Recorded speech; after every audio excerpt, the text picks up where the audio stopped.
Surprise mga ang huli ko mga kananay oh. Turutot sa amin tawagin. Yan. Yun oh, ang haba-haba. Sa wakas nahuli ka rin na lumahan ka. Yan tig 300 sa Kalapan. Nahuli ko rin ngayon dito. Yan po. Ayan mga kananay. Huli-uli ako ng galunggong. Yan. Pagkahirap pag video oy. Walang taga video oy. Tsaga-tsaga lang. Ito na naman bisogo. Pagkasariwang bisogo mga kananay oh. Tingnan mo. Oh, samantalang si Eric nagahila rin. Yan. Ayan po oh. Talakitok na naman. At saka bisogo. Tawag to sa amin ay salamingan. Talakitok, mamsa. Yan.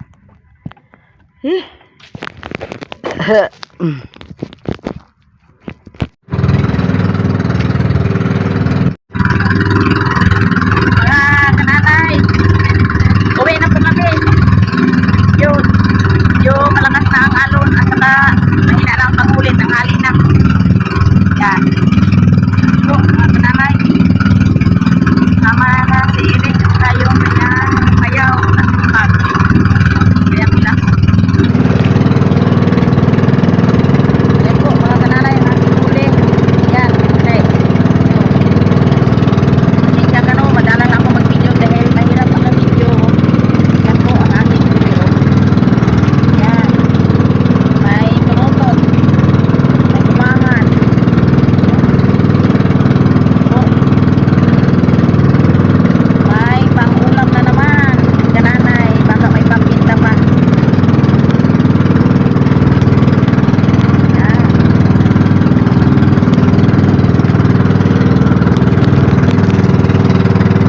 Uwi na kami sa aming bahay. Yan, sa aming lugar. Tayo kasi ang aming nag-abutan. Yan po. Isang baryo po dyan oh. Yan.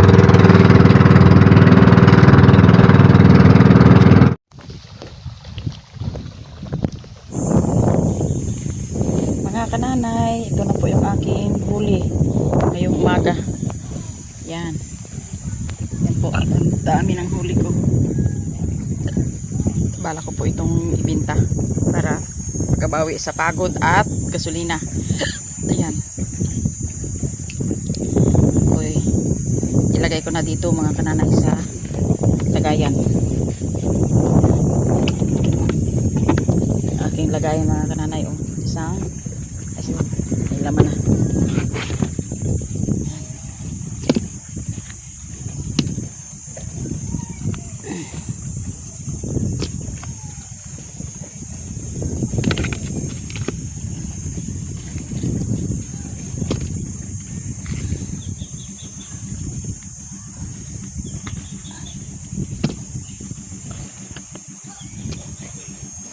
Yan ang aking huli. Ang huli ko kasariwa. Iba talaga mga kananay pag ano, pag may dala kang yelo, sariwang sariwa ang isda mo.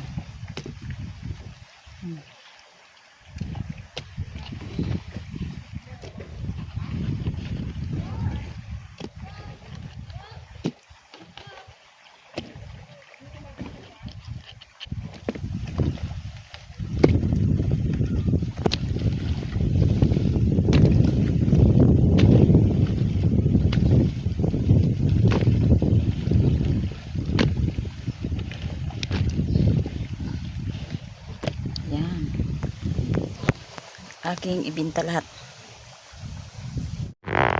Dito ako mga kananay sa area ng ano ng lupa ni Brother Ed Ahay. Yung pinaiwan-iwan ko na mga Indian Mingo, wala na. Nakuha ng kapitbahay. Sayang. Ito na lang natira oh. Yan. Wala nang mga Indian Mingo. Wala na Indian Mingo.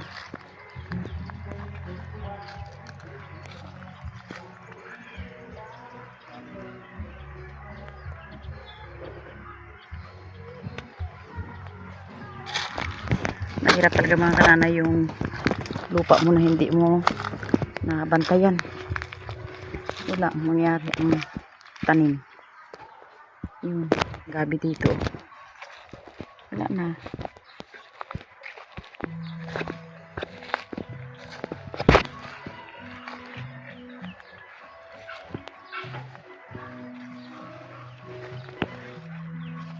Kuha na lang tayo ng pang-asim.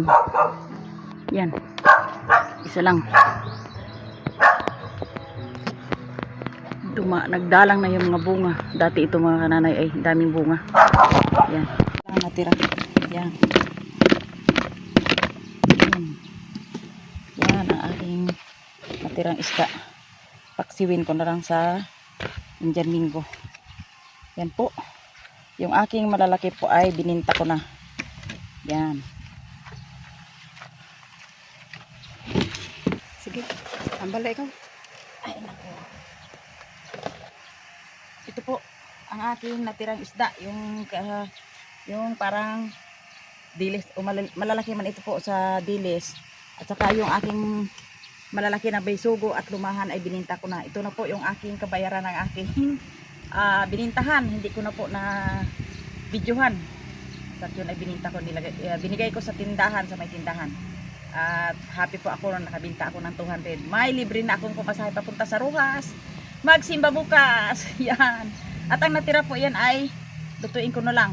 Ito yung magandang luto niyan. Paksiw o sinabawan o pinirito. Malaman yan mamaya. Ayun. Sige po. Yan po mga kananay, ang mahal ko mga kananay dyan. Nakita nyo ako dito po, nilinisan ko po yung isdang bisugo. Ay gawin ko itong sinibawan, pinirito, paksiw, sa kadami nito siguradong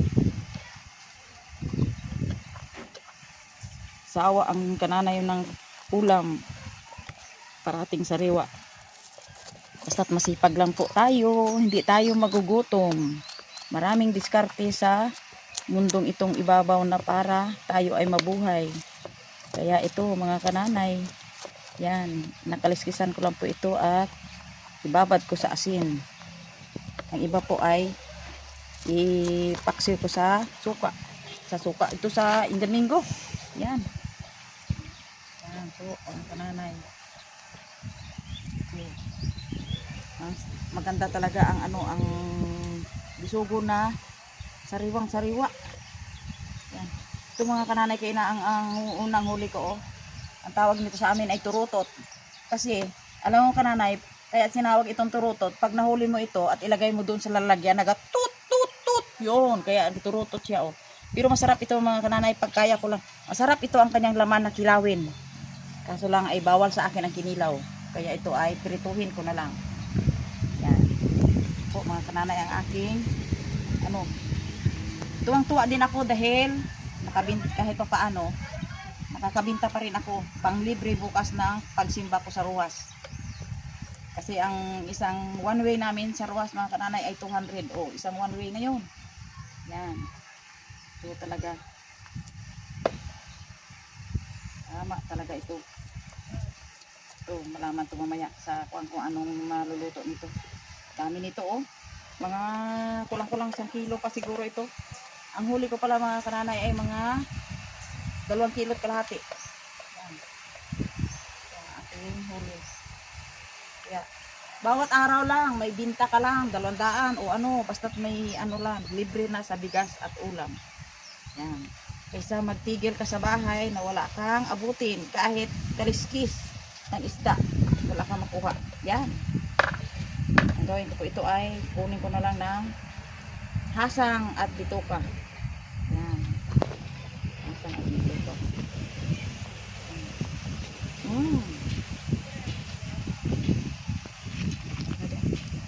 Hayag ang big. Luto tayo ng ulam.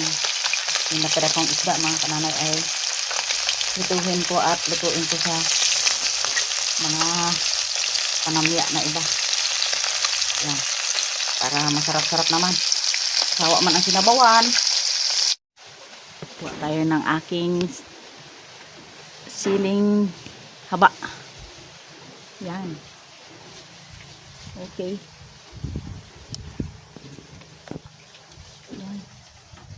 maayos.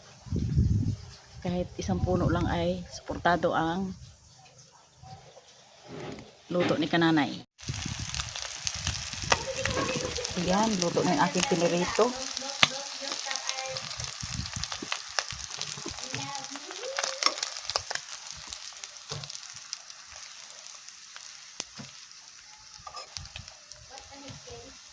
Yan na.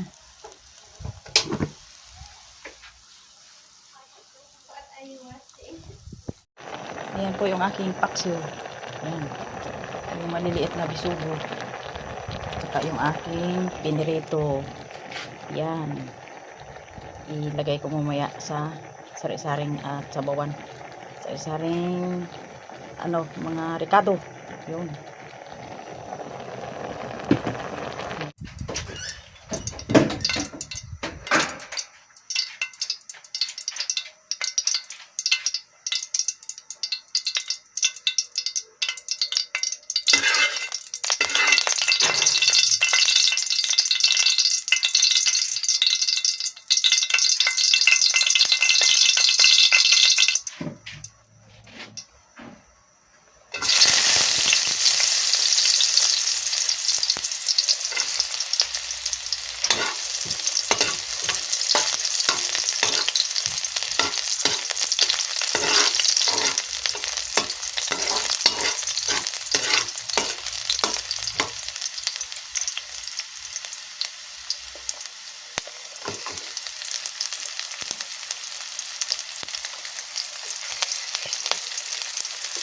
Igisa tayo ng sibuyas, bawang at luya.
Paminta.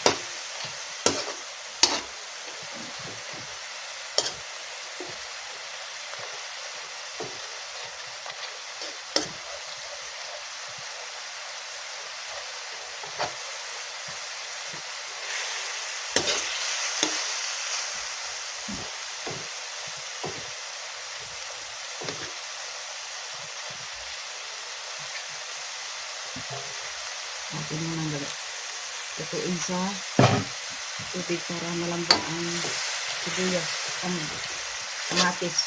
Ayan.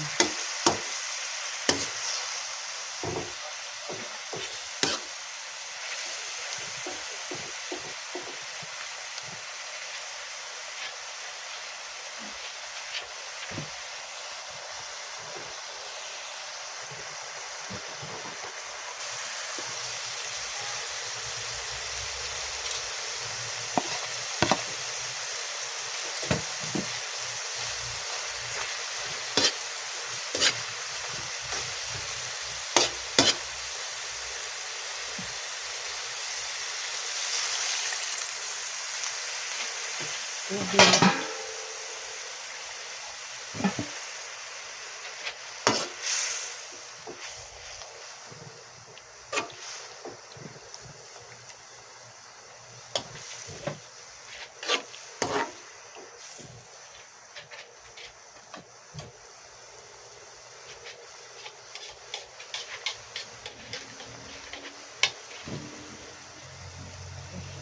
Din nating itlog. Yun. Yan.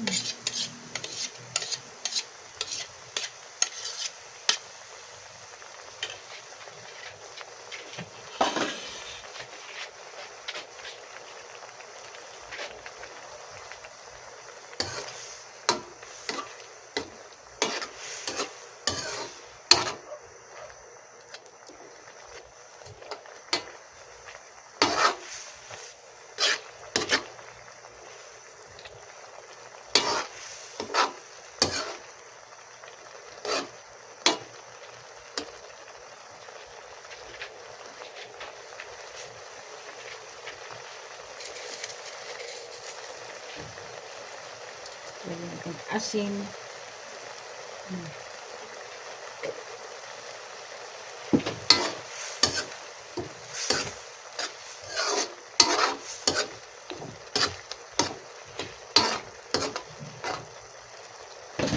Lagyan natin ang isda.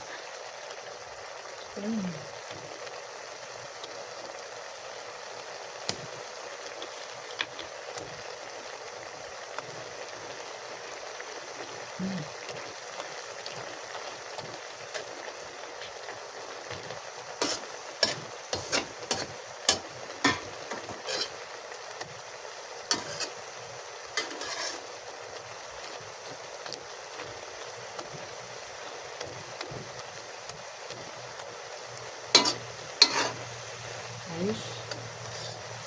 Ayos ang ulam.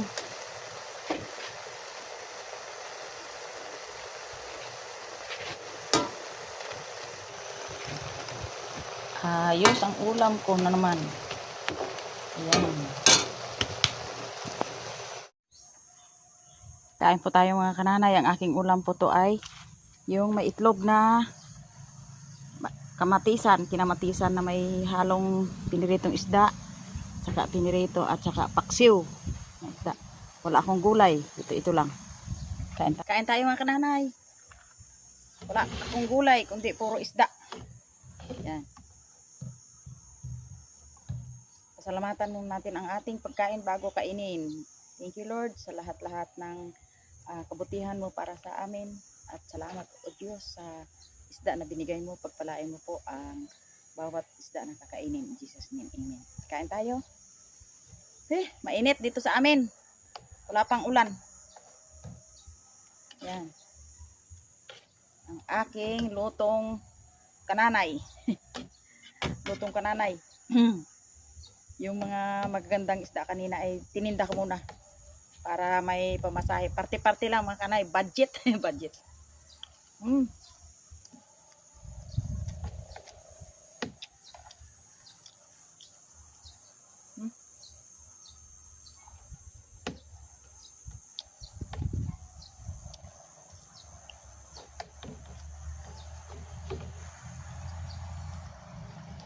Ulam tayo ng sapsap.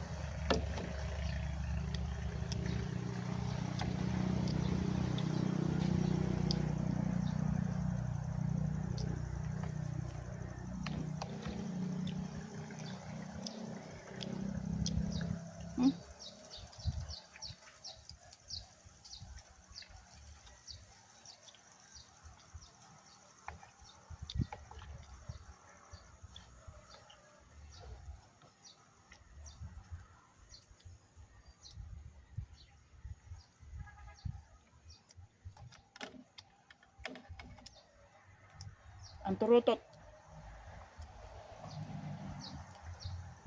Sarap ang kanyang laman.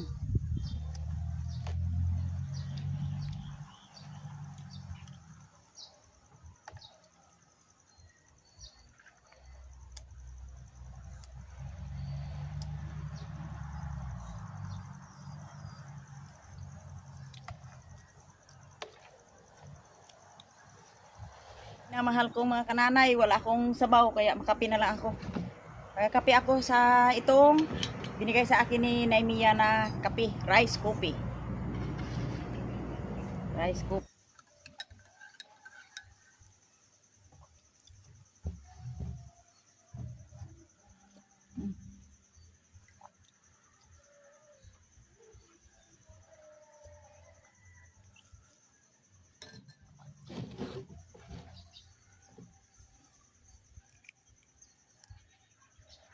Nakaulam ka pa, kabinta pa.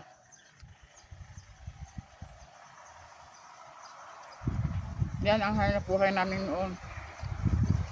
Buhay pa ang asawa ko hanggang sa ako ay nabiyuda.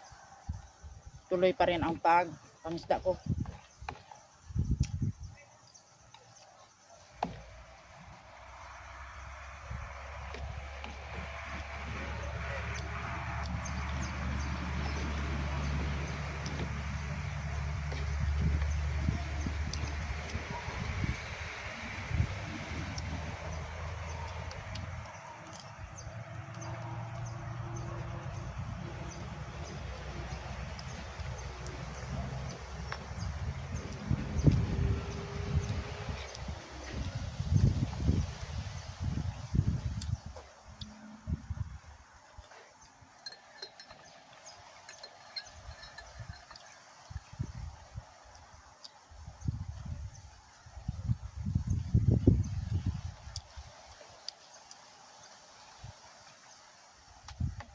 Salamat po kay sister na taga California.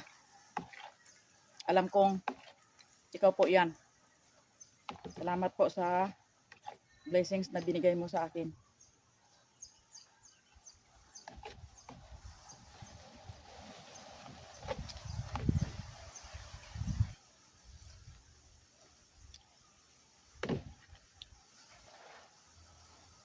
Mga kananay, salamat po sa inyong panood.